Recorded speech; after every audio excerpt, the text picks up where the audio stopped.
Many times. That's awesome. And tell me, how did B.B. King find out about Poppo? I don't know how he found out about Poppo, but I'm sure in the music industry, Poppo being a major artist, I think B.B. didn't know about Poppo over here, but Poppo knew about B.B. King. And then when B.B. King was doing his world tour, the management got together to say, if BB's gonna go to Argentina, who's the biggest artist in Argentina that likes the blues? And it was Poppo. So Poppo, yes, please, I want BB to introduce him to, an arena, stadiums full of people. So that's how they became friends after that. Yeah. Are you familiar with Spinetta, Luis Alberto Spinetta? I am not. Oh. Tell me about it. Well, he's like considered the Godfather of Argentine rock. Okay. He's like one of the first ones to like bust out the electric guitar. Oh, okay. Yeah, and at a time, during the military, they had some civil problems here. So at a time where you couldn't come out and express it directly, he used it through poetry. So to the Argentines and to many people who know about him and his music, he was like a poet who played the guitar. Well, for some reason, I don't know why I wasn't that interested in guitar players. Yeah. I'm a drummer. Really. Yeah, for sure. Guitar players. Yeah. They can't play without the drums. Yeah, you keep the beat, right? We keep everything together. We're the CPU, the central processing unit. The drummers, we are the beat. We're the heartbeat of the whole body of music. Drummers are the main entity of keeping the rhythm alive. Without the drummer, what do you have? Yeah. A band with a bad drummer is a bad band. Yeah. A good band with a bad drummer is a bad band. A bad band with a good drummer is a good band. Yeah, I got to process all that because it's such a trip. If you don't have a good drummer, you don't have a good band. Yeah, yeah. I've met some good drummers. Right now, I'm with an excellent drummer, and so you got a show coming up in El Teatro Astros. You're touring Argentina, and are your band members from the States? Or they're local? No, my musicians are local musicians. And they understand what I do, and they take instructions from me better than musicians in America. Sure. Because the American musicians, everybody wants to be the band leader. It's very difficult to meet musicians who like to take leadership and be the support system. Most musicians want to be, it's all about me. Yeah. But a good musician, before you can be a good leader, you have to be a good follower. Sure. And be the support of the artists in front of you. I learned that with BB and Albert King and Bobby Bland and all those people and Elder James. They want a team of musicians who are there to give them what they need. And these musicians give me what I need, and they want to learn and they listen. If I ask them to play something, they go, okay, I understand. And in America and other places, you have musicians go, hey man, could you play that? Why I gotta play that? I want to play like I want to play, that kind of thing. Yeah, there's no ego trip. No ego trip. Yeah, there's no ego trip. Even though, you know how an Argentine commits suicide? Excuse me? Do you know how an Argentine commits suicide? I do not. He jumps off his ego.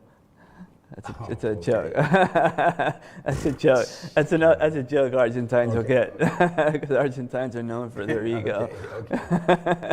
Every Argentine thinks they're the best. And I don't blame him because it's a great country. Do you know much about Argentina apart from its venues?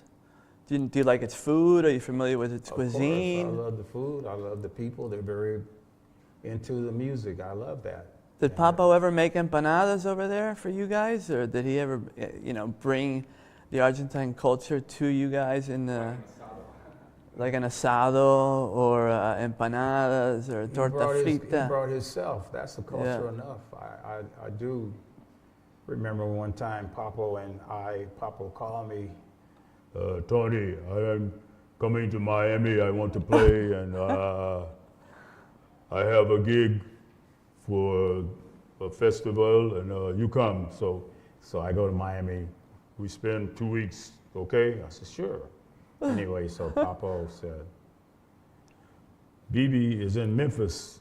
Let's get the tickets to fly to Memphis. I said, nah, man, that's too much money to get tickets to go to Memphis. And he said, well, what if we drive? Let's rent a car and drive. I said, that's a long trip. He said, I'd like to go across America. It's okay? I said, sure. So to give you a story about culture, about Poppo and food. So we're driving, when we go through Atlanta and stuff, Mississippi, get to Tennessee, and Poppo said, I'd like a hamburger. So there's a word that musicians, black musicians, say a lot.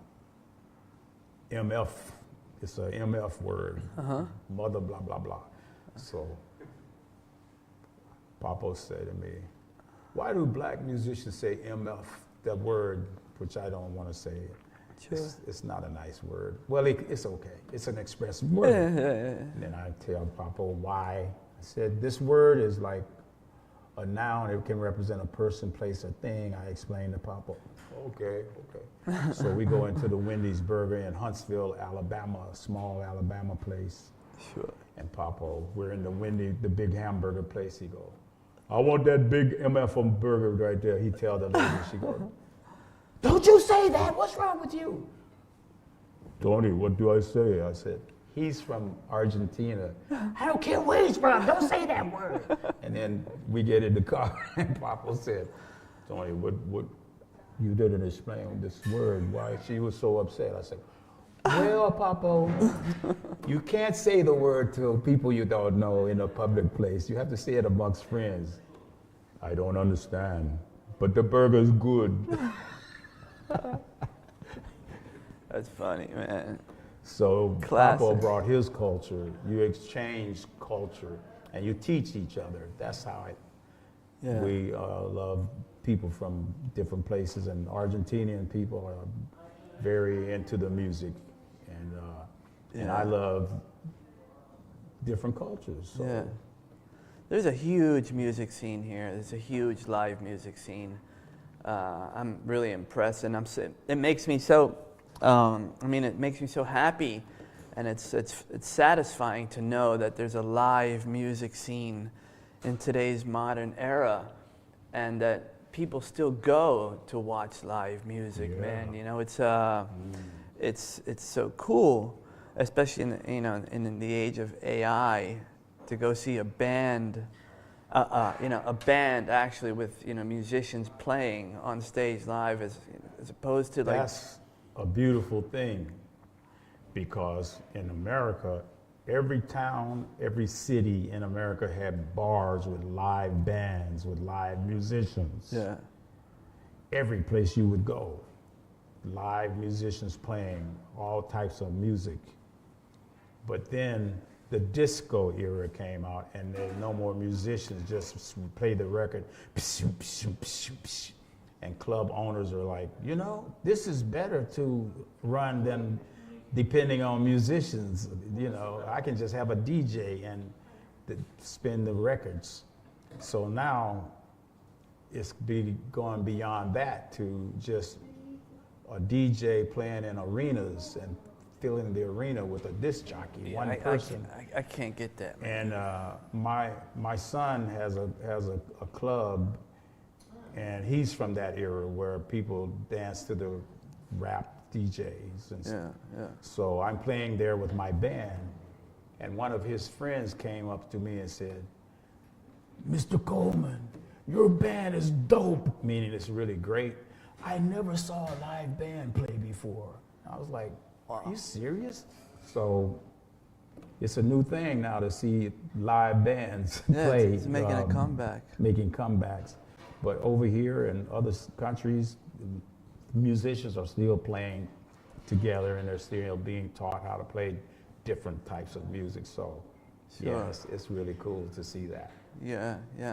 And and today, as you can download an app and make music. Right. You know, and then you can just put a, you know, your voice over it and say, check this out. Check AI.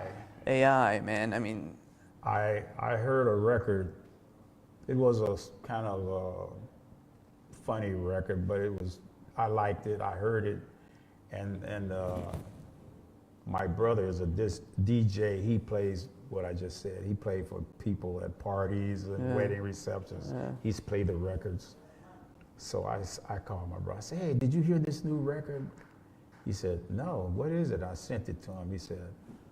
I said, yeah, I don't know who the artist is. He said, oh, that's not an artist, it's an AI. Someone wrote lyrics, sent it to the AI, and they created an artist. yeah, that sucks. It's very strange for me.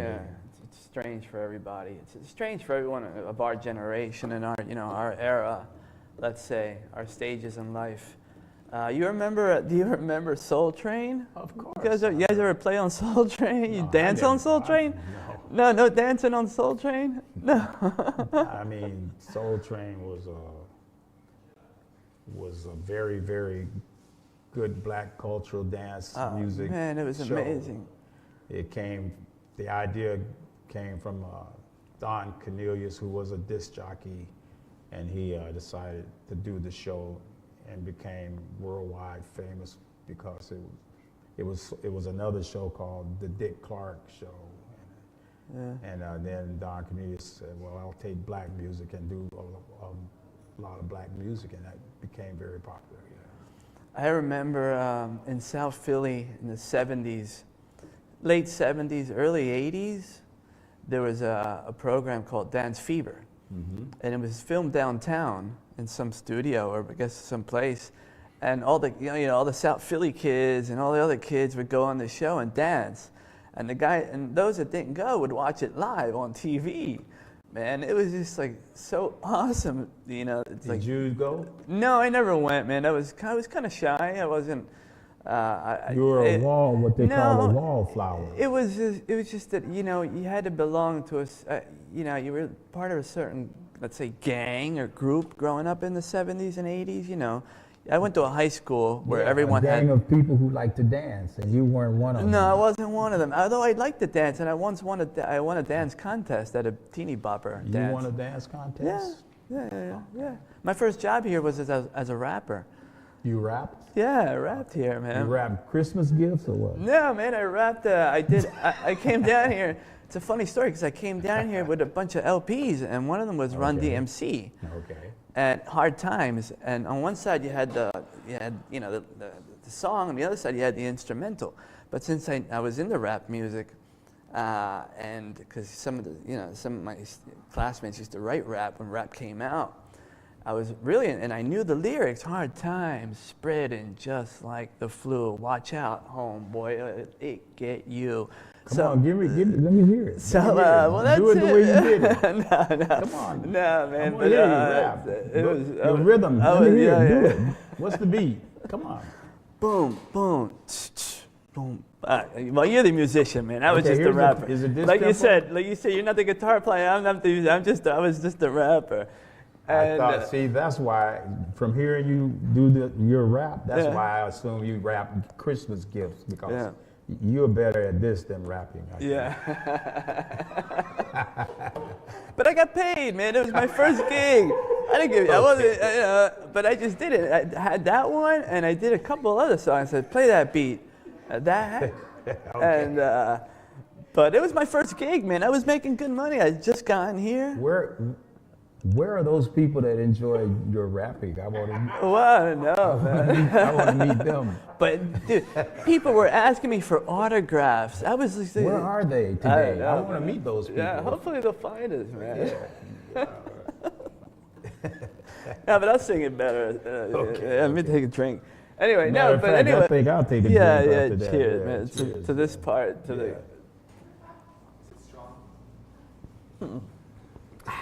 It's only for the week.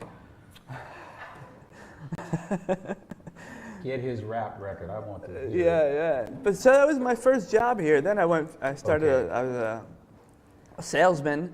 I was peddling leather jackets on Florida Street. And then I started teaching English. I was rapping.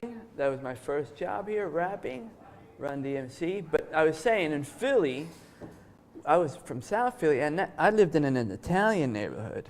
And the only guys that listened to rock and other were, you know, the Irish.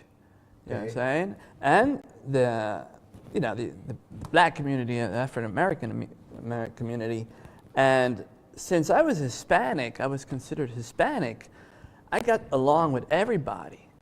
Because if you were an Italian, you couldn't get along, you know, you couldn't go past a certain street, you couldn't go down the 2nd and Jackson, you know what I'm saying? But since I got along with everybody, especially in high school, and there was 2 high schools, the public high school and the Catholic high school. So in high school, you got a chance to, you know, interact musically. And in an era where at high school everyone wore their jacket, their colors. You know, the Irish wore the yellow and green, the Italians the green, blue, and red. So it was. Well, I don't know anything about any of that except that music brings everyone together. Yeah. Music is it's not about any of that stuff.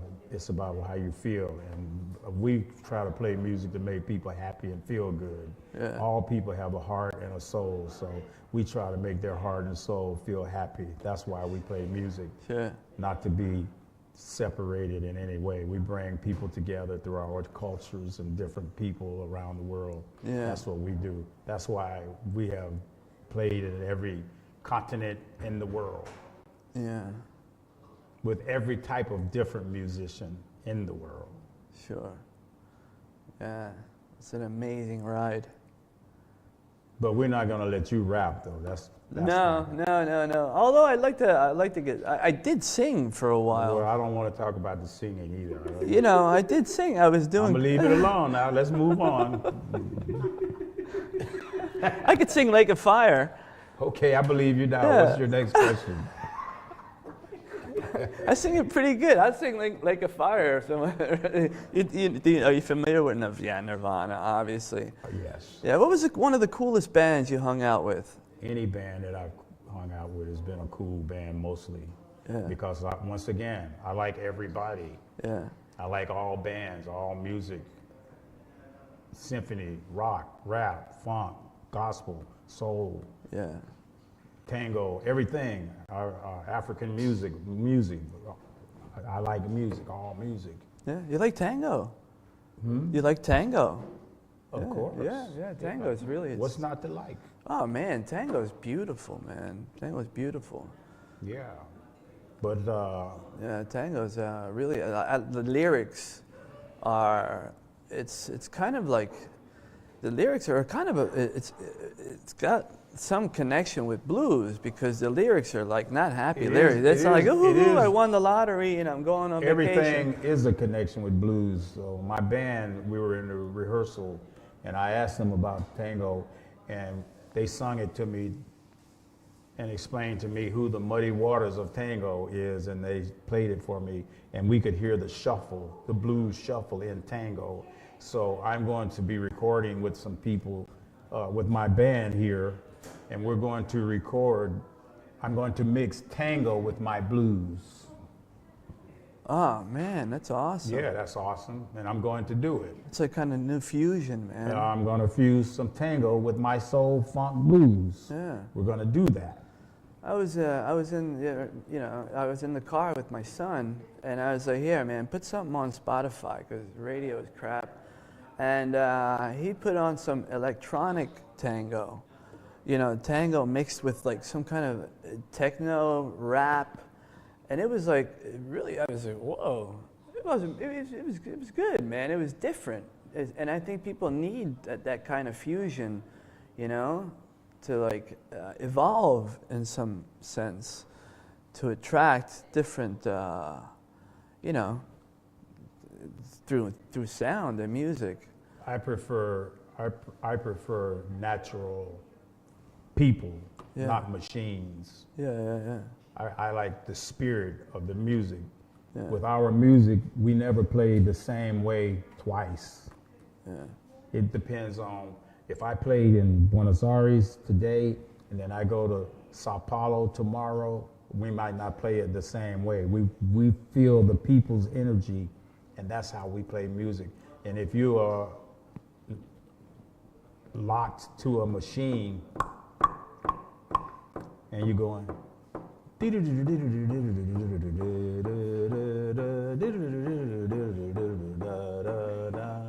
then at night, the machine, I go tonight and the people are going, more tempo, you want to go faster, but the machine said no, and you get locked in. So tomorrow night I may go to a city that's a little more relaxed, and it might be then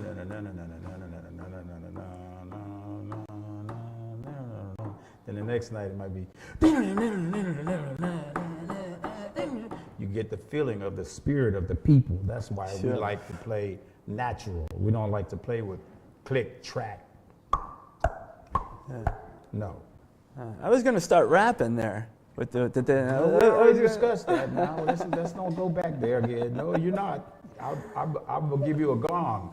Bang, bang, bang, bang. The Grateful Dead guy don't want you to rap. What do you think? Bertha. Should he rap? That's Bertha? Yeah, Bertha. Bertha say, no. Yeah. See the teeth. Bertha say, No, don't do that. Don't do that. Well, the Dead. The Dead, for me, is it's an important band. I mean, because in Philly, when the Dead came to town, there was a different vibe, man.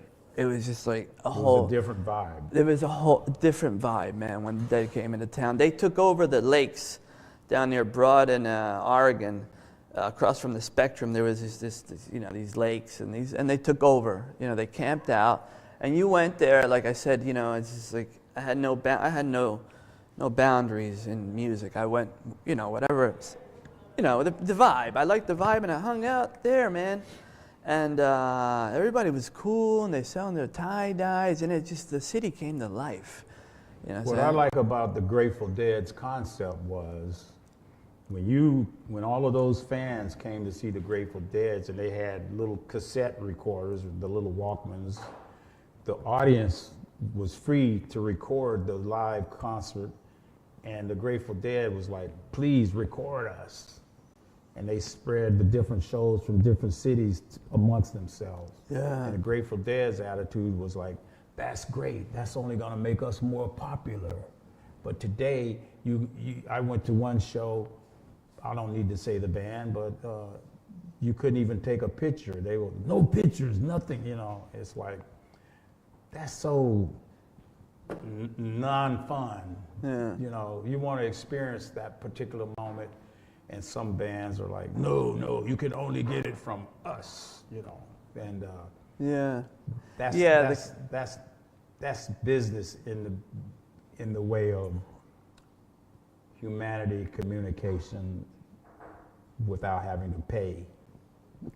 You pay by giving your heart and soul to what we do. That's how we get paid. That's what makes us stay young. Sure. Yeah, that and doing what you like. Does that make sense? Yeah, makes perfect sense. And that was the Dead's philosophy. I remember that's why you had Dick's Picks 1, 12. You had all these, That's right. And you see them evolve. You go, I have one of the shows they did in 19 blah blah blah. Yeah. Now 2000. Here's the show I had recorded. And let me hear that. And then you see how they evolve. Yeah. No two shows were alike. No.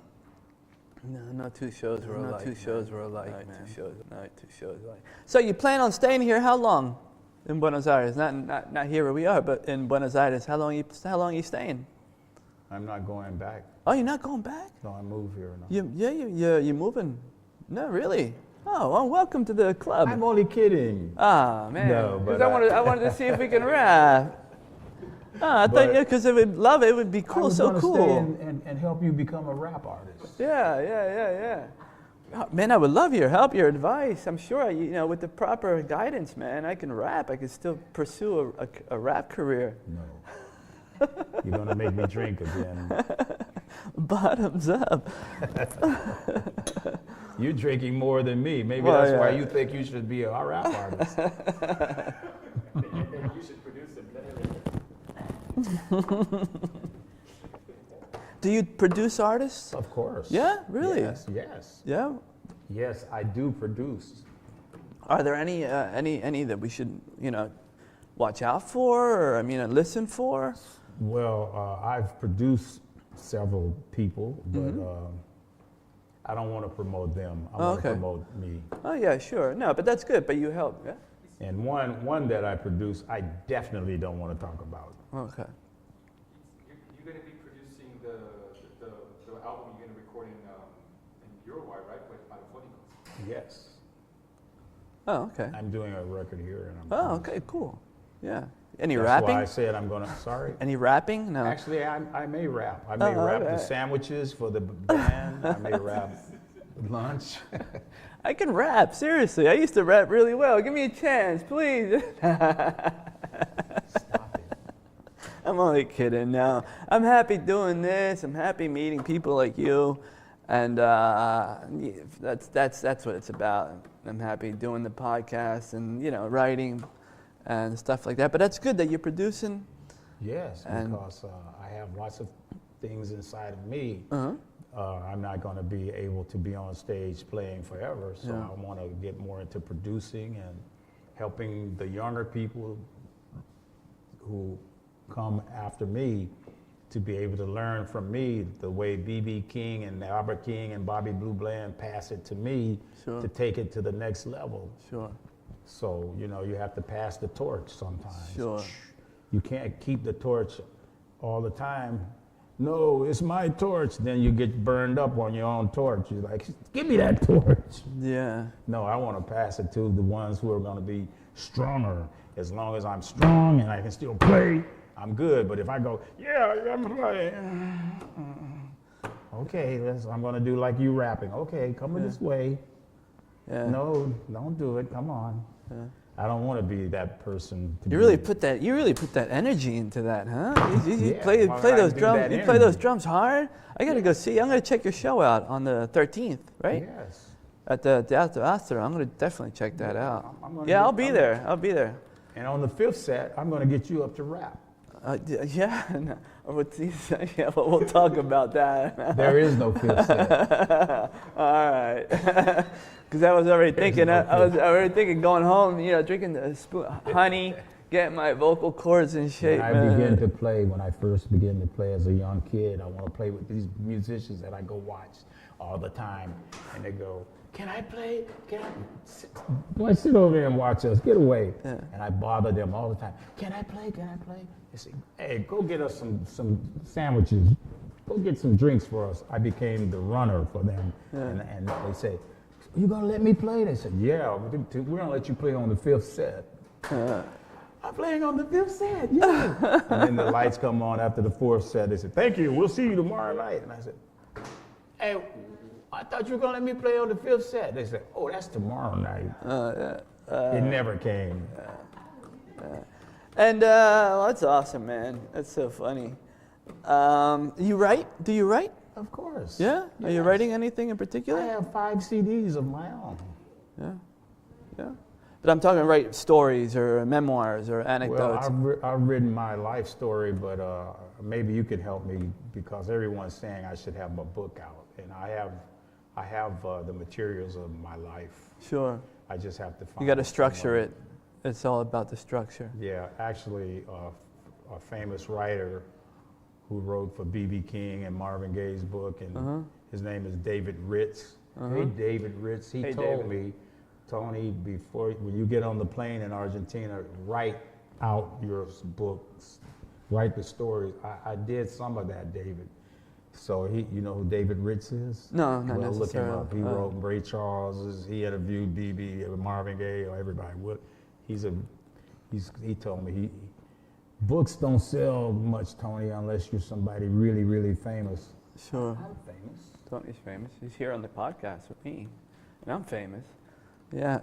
Speaking of books, and on that note, I want to give you a copy of my book. It's called My Neighbor the Skinny. All right. I wrote that book in 72 hours, man. You wrote this? Yeah, I wrote that in 72 hours. Who published it for you? I self-published through a local publishing Can house. you sign it Of course. for me? Yes, of course. And I wrote this book in 72 hours one night because he was my friend and neighbor for 11 years. I met him. I had no idea who he was. He kept on telling me, you know, I'm a famous guitar player. I'm a famous musician. I was like, yeah, yada, yada, yada. Okay. Yeah, I'm a famous writer. I'm a famous poet. Yeah, I'm a famous rapper, I said. And he'd always try to... Wait. You told him you were a famous rapper? No, I'm telling you I'm a famous rapper, man. So, and he always tried to convince me that he was like a famous musician, a real musician. I was all right. And then one day he invited me to a show, but we became friends based on the fact that I had no idea who he was. I wasn't a fan. And that allowed me to, you know, become special in a sense because he's considered a rock and roll legend, the Godfather, I said. And anyway, I wrote this book in 72 hours one night. Leaning up against his wall, I just felt this energy just flow right through me, man. And I went inside and I started writing down as many memories as I could of our moments together. And I got it down in 72 hours, Jägermeister. I didn't go to work for 2 days and I wrote it, but it's raw, dude. So this is a raw, I wrote it and it's basically, for its Argentine fans because not taking into consideration people who didn't know who he was. So, now I'm working on a second edition, but this is the first edition and I want to bestow upon you this, T.C. Coleman. Another cool cat over the rainbow. In Buenos Aires. And I'll sign it up, Paul Perry. Today is the 9th. All day. 26. Can we take a picture? Hotel Roma. Sir, thank you so much. Yes, thank for you. your time, your buena onda, your good vibe, everything you're doing for the music industry, for the people you said you wanted to, it's all about helping out people. There comes a time in life where you just really want to share your experiences and help people become, live their dreams and do what they like and be good people. Yes. And not screw anybody over. Sometimes it's inevitable you get screwed over, but what comes and goes.